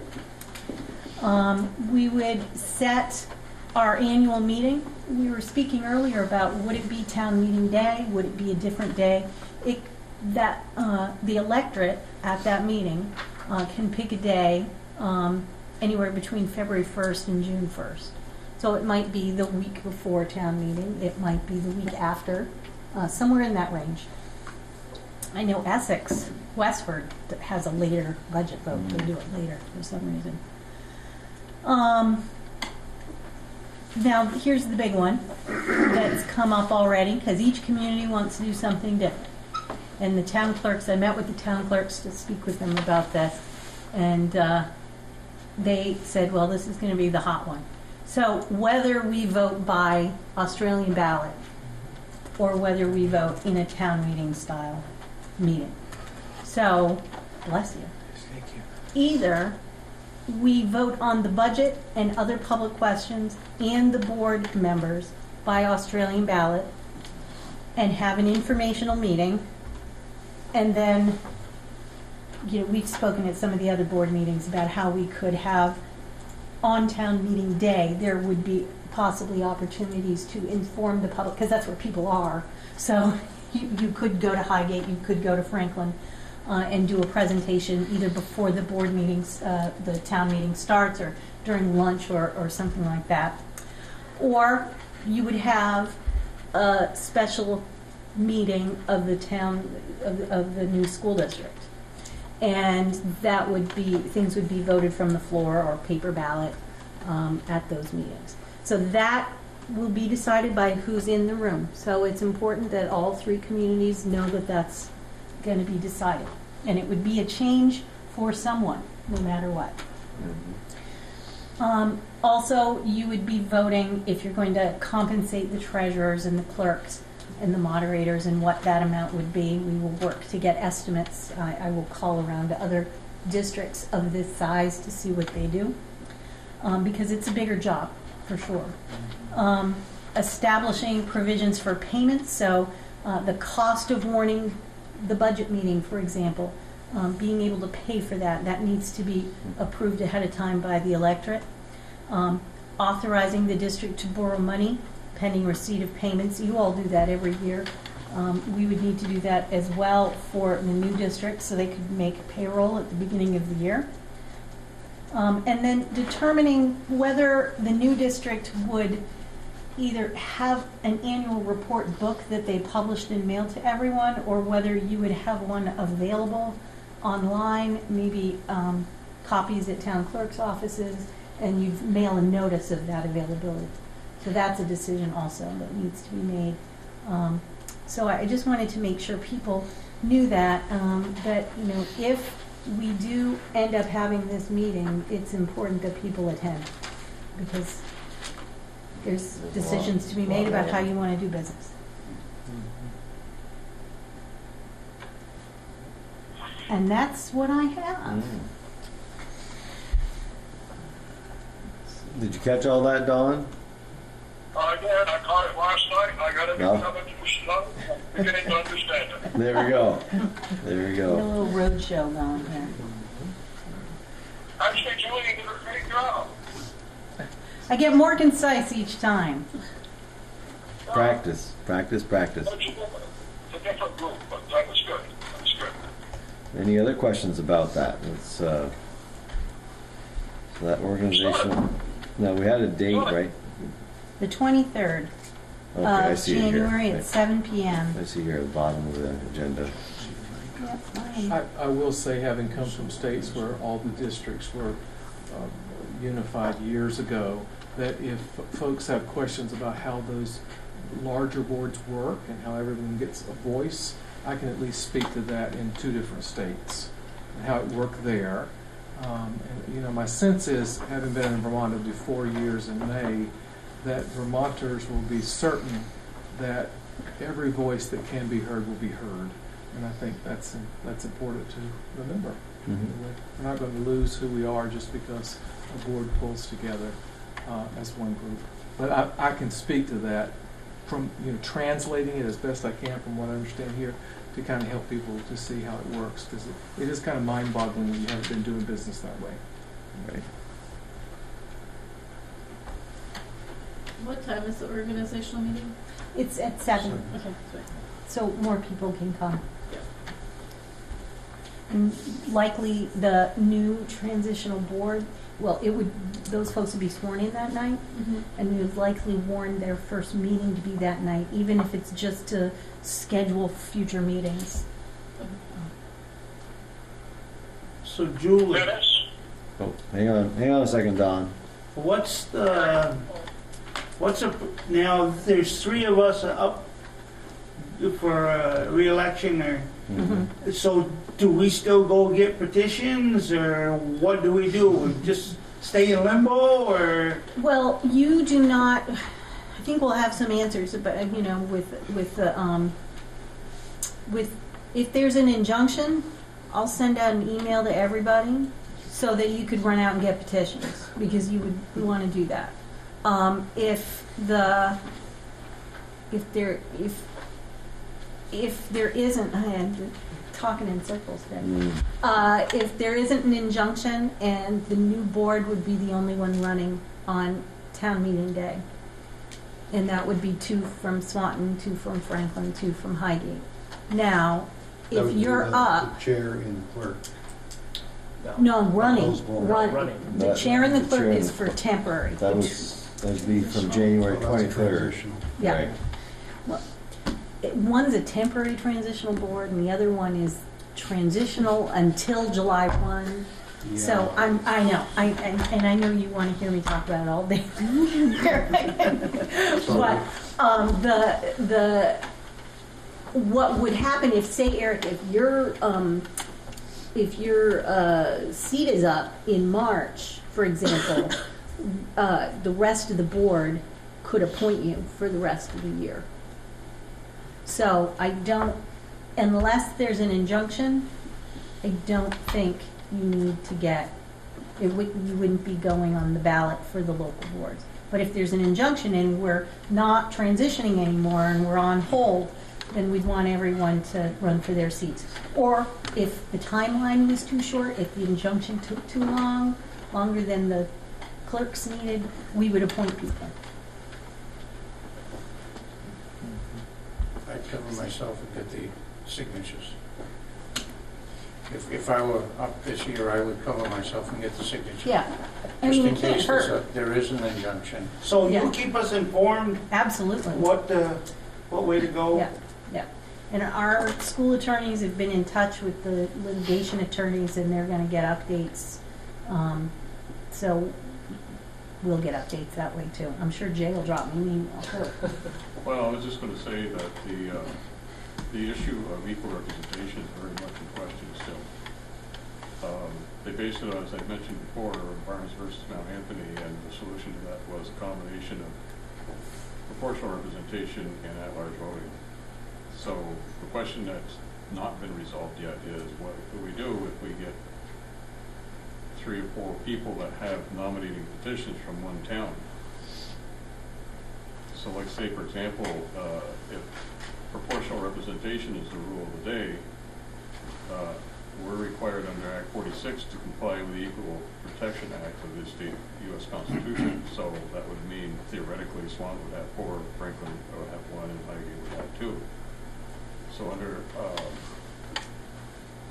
at-large voting, it's equally possible that if a 5th candidate from Swanton had enough nominating signatures on a petition, that they could run for a Highgate position.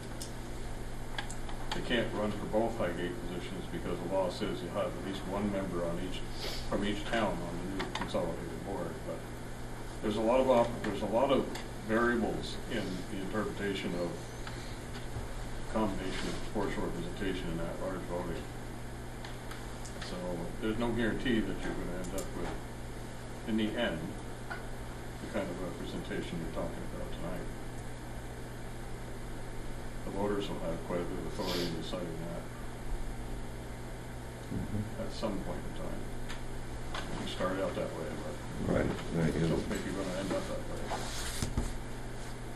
Well, I guess I look at the last 50 years of MVU, and it's maintained the... That means nothing nowadays.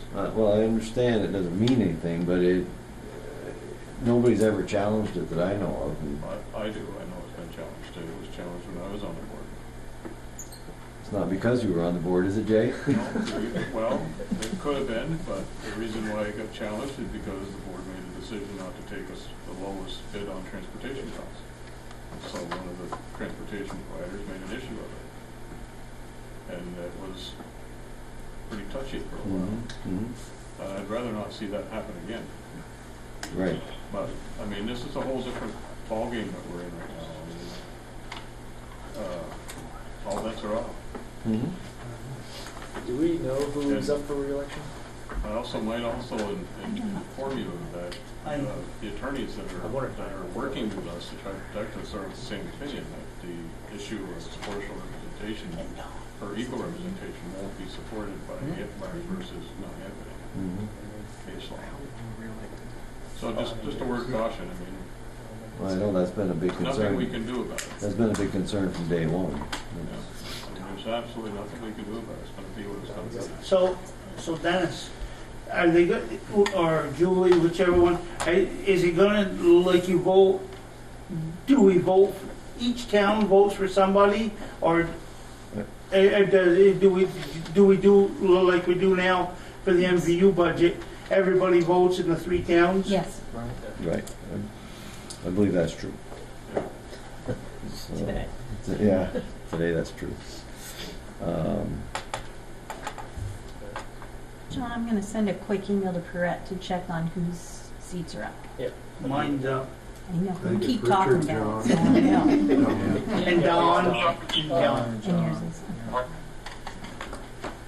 check them. What about mine? Is it mine up? It's never allowed to be up.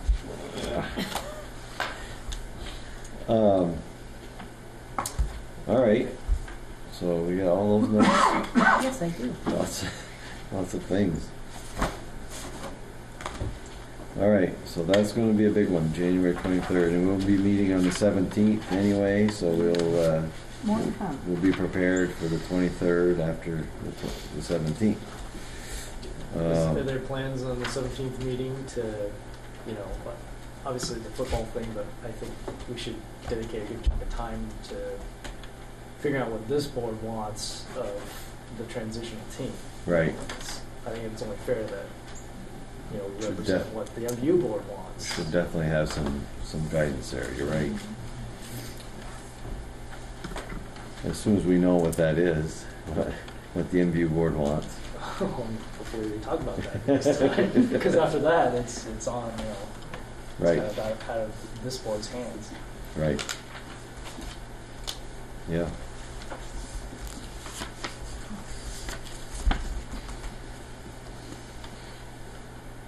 All right. I think is there any more discussion at all? cut that one I short. just don't. Oh. Did you have something? I know we interrupted you earlier, Don. Okay. I have a concern, and I think everybody probably shares the concern, is we need to get a lot of people out on the 23rd of January. I mean, this is a critical meeting, and I would hate to see only 25, 30 people show up. So I don't know whose responsibility it is, but I've asked if the board consider or duly consider having someone work with the town clerks, particularly with using the lighted board. It's one thing, we get a lot of feedback on the information that appears to me. And if we could get a notice on that for a week or 10 days of this meeting at MVU, it's going to help get swamp people. Highgate, I believe, has the same similar board. I'd like to see if they would do the same thing and work with Franklin to see how they can get word up by the town clerk's office or somewhere in town. But I think one of the most important things we can do is just maybe not beg people to know, but make sure they certainly know this is a big deal for our school district. Yes, we've been talking about that already. Franklin Board spoke about how they can get the word out. We spoke a little bit about it last night. I know Highgate and Swanton towns both would put them on their notice boards, those electronic signs. And I believe Michelle Monroe and I were speaking on the phone, and I believe that she said she would probably the messenger would probably do an article so that to let people know what was going to be happening at this meeting, and that would help advertise it as well. And the courier? Yep. The way Absolutely. Emerson Lynn sold the messenger. Is that at 7 also? Yes, it will be at 7. Okay, thank you, Dennis. Thank you, Don. Has this meeting been officially warned by Yes. the towns yet? It has. It has. We got an email, correct? Yep. It was warned. I was just going to say, because I'm usually on those emails, I don't remember seeing them. Was it yesterday or today? I can't remember. I think we warned it yesterday. Probably. I And know I saw we it in the warned it. messenger today, actually. And I know the town clerks have a pretty good email system where they get messages out. I know Highgate's been very good about getting a lot of It's on the those. SU website as well, right on the. Yeah, no, I just Facebook pages. You were looking for a personal email. You usually get when things are warned. Well, the town of Clerk, Franklin, yeah. you know, the clerks always send out. Right. I don't remember seeing. Yeah, it's not, I just searched. We I haven't think I gotten got it from Julie. Right, they Well, have that's a it. big difference. They probably have. Yeah, they probably haven't But got I it. don't think the town clerk has sent it out yet. That's what I was wondering. It doesn't look okay. it. Yeah, no. But I I mean- saw it on the, I want to say I saw it on the Highgate Facebook page today. Yep. That she shared it there. Because I can understand waiting, you know, late to do the meeting, but I think in this case we want to warn it sooner rather than later, so people have so much time. Well, I think we had to have a 30-day. Yeah. You know, we had to warn it 30 days out, so that's now. I can send Lisa an email to see if she sent an Yeah. email out to Well, people. Or you just did. No, I have not. Yeah. So if you get your notice too soon, you'll have forgotten about it by the 23rd. So need reminders often, and Thursday, is their late day or is it their early day? I can't remember. That could be. It might be that she wasn't I can't remember. emailing. all right. I think we're going to move on to new business. Yep. Approve and ratify the memorandum of agreement with the Central Northwest NEA professional staff. Well, we had a request from the Professional Association, given the uncertainty of transition and given the fact that the state is going to be negotiating health care, so nobody can have more than a one-year deal. They came to us to ask if they could extend the agreement for a year with certain side letters attached and ensuring that professional staff had a step or an equivalent of a step. We had one negotiations meeting, and Greg was there, We spoke with our attorney and discussed the pros and cons of doing it, and the negotiating team, and then the supervisory union also was unanimous in supporting that proposal.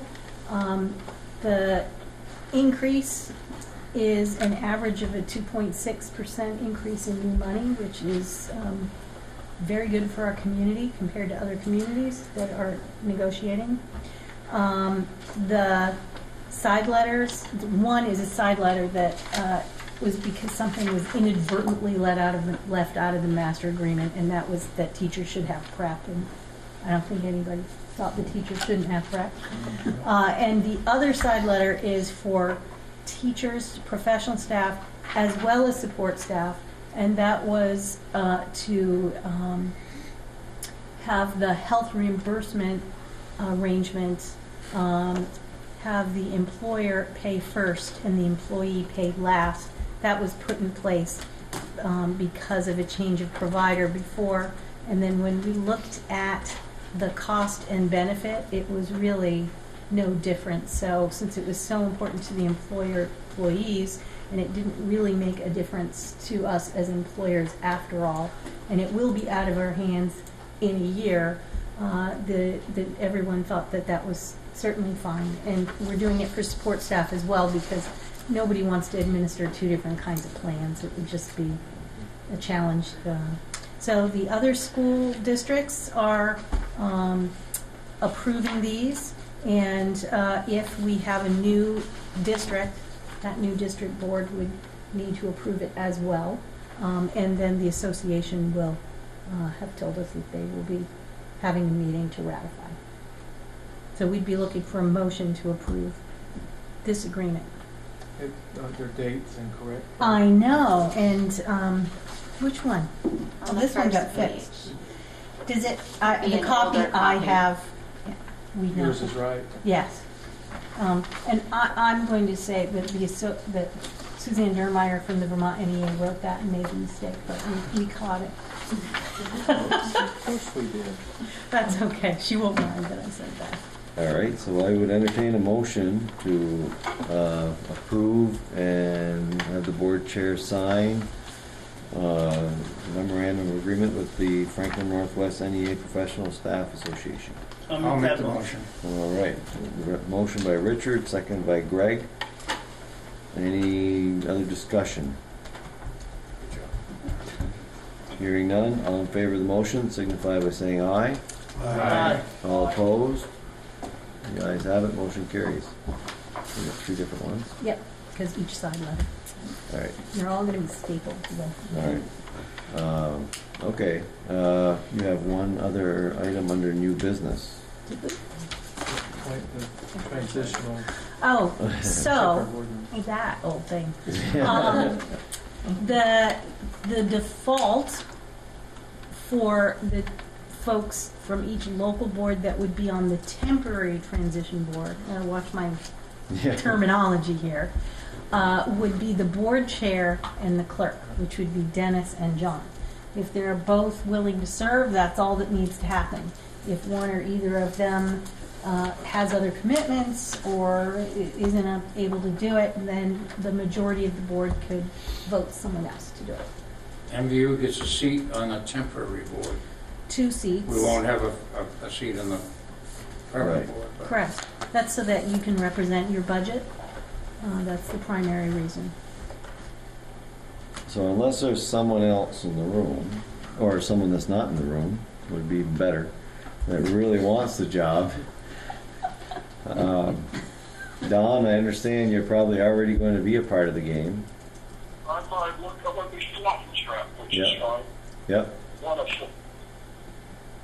Congratulations. I also think I'll be a voice for MVU, but officially I'm swamped. All right. All right. So, John, you're interested? Yeah. Okay. Thank you. And I am willing to do it, unless somebody really wants the job. All right, so I guess, should we have a motion to that effect, or just You don't need to for that. to appoint? That was only if If it was you were different. having a different person. Yeah. All right.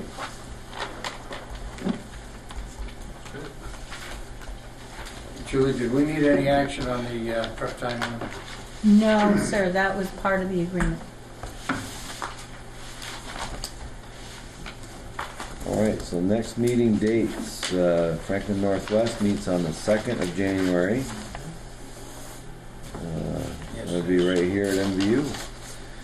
And then our meeting, our next MVU meeting will be on the 17th of January. And then there'll be the new district organizational meeting on the 23rd of January. 7 o'clock for that one, 7 o'clock for the MVU board meeting, and 6:15 for the finance committee meeting, Richard, if that interests you. 6:30 here at MVU for the Franklin Northwest. And I don't know if we have executive session, do I we? don't think you do. We had something that we thought we might need to, but then we found out that we didn't need to extend the leave because it was already extended, so we don't have to do it.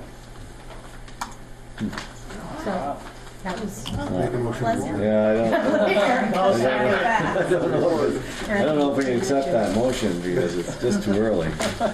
But Made Father actually, Rob we're happy. way on. Actually, we're just about on schedule for Yes, we adjournment. are. So I guess I would accept the motion. Motion by Eric, seconded by Richard.